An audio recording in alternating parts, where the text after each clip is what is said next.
Hey guys, what's going on? Shifu Gregg here with the Authentic Shaolin Kung Fu School. And today, again, we're going to do another Mythbusters. Can we move or can we fight moving backwards? Should we fight moving backwards? Has your system been showing you how to fight moving backwards? You just haven't seen it yet. That's what we're going to do today.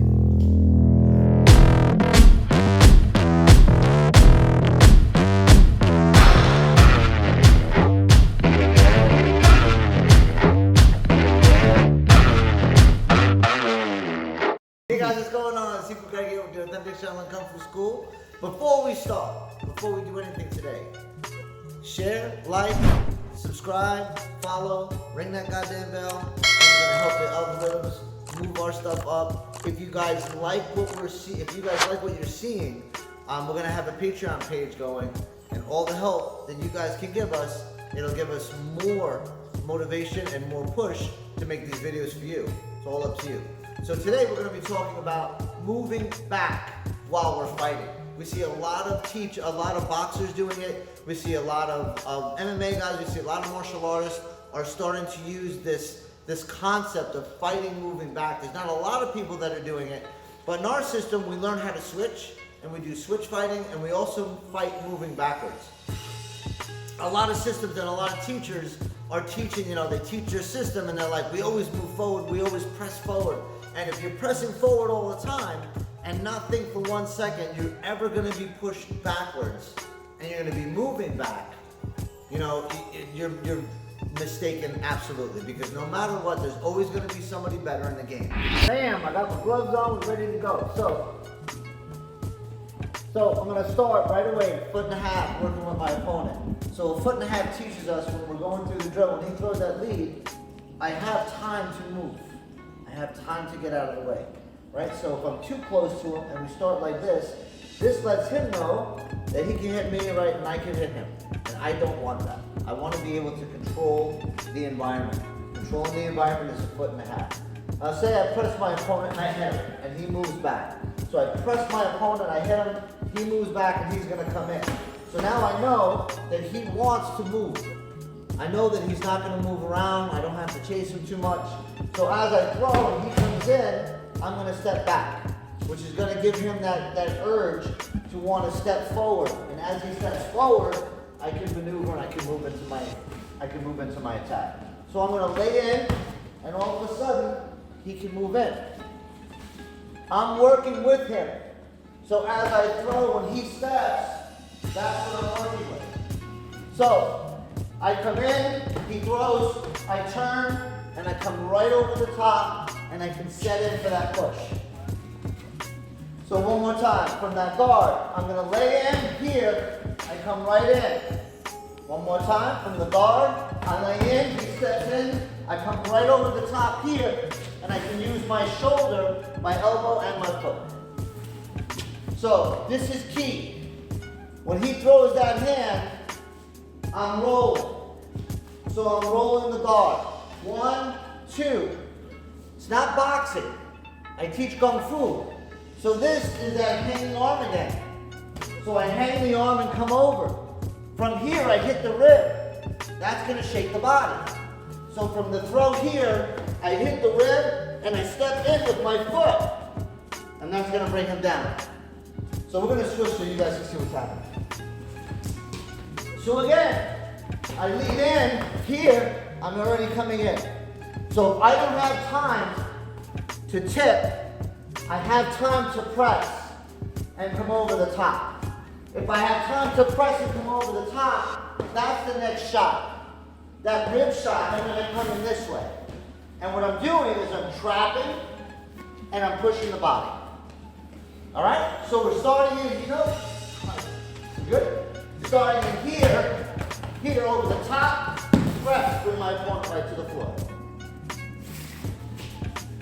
So, another thing we can do is, instead of me pressing the fight, if he decides to step and throw, that's when I'm going to come in and work. So the minute he steps and throws, I'm ready to work in the drill. So I'm here. So as he comes in, I block, and that hand's going to come out, and that's where this is going to come right in. So let's actually turn on this one. Sure. This might work even better. So from here, I'm gonna go 1, 2. This hand has to get wound up. So I'm gonna move back, and as that hand's coming in, I'm gonna go right underneath, and this is my guard. And this actually comes from a form that we have. So I'm gonna step, 1, 2. So 1, 2, I'm right here. 3, I'm gonna use this part of my arm to strike right at that rib. All right, so from guard, 1, 2, 3. I've just turned in this way. Now I grab that foot and I bring him to the floor. One more time.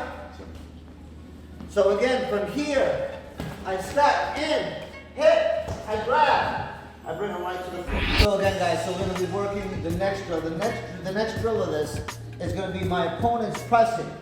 So look, right away, he's pressing me back. If I'm not used to it, this is what's going to happen. He's going to get me on my heels.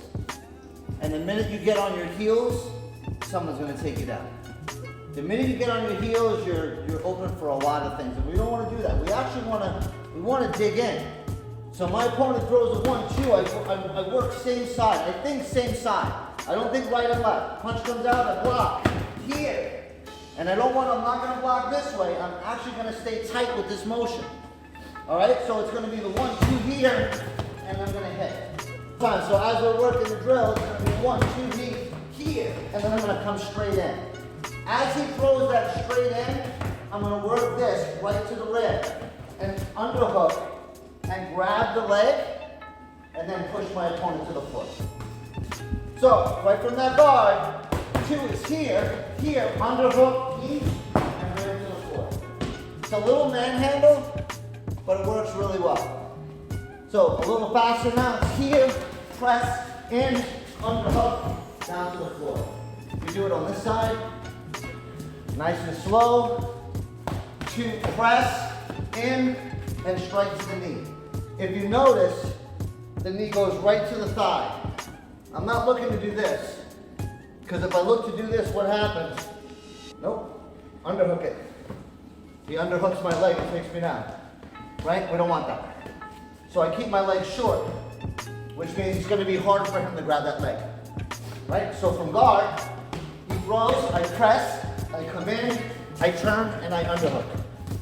And bring him to the floor.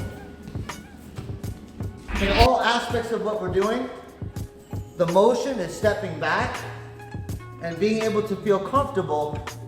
Every time we throw, we can come forward, we can step back, we can pivot, and that's the whole key. Pivoting, moving backwards. When we see forms and systems, every system teaches movements fighting backwards.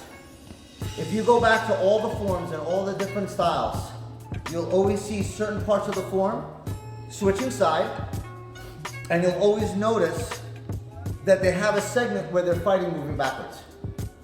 And that's the key.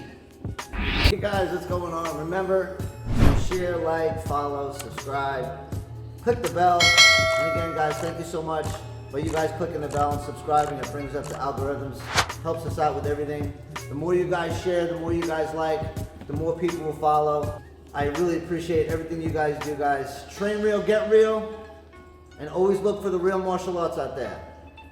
You'll know when you see it. Now I'm going to use my forward stance in a fighting stance position. Now a forward stance can be used if my opponent throws and I come in on my opponent and bring him down this way, as if we're pushing our opponent down or we're cutting the corner.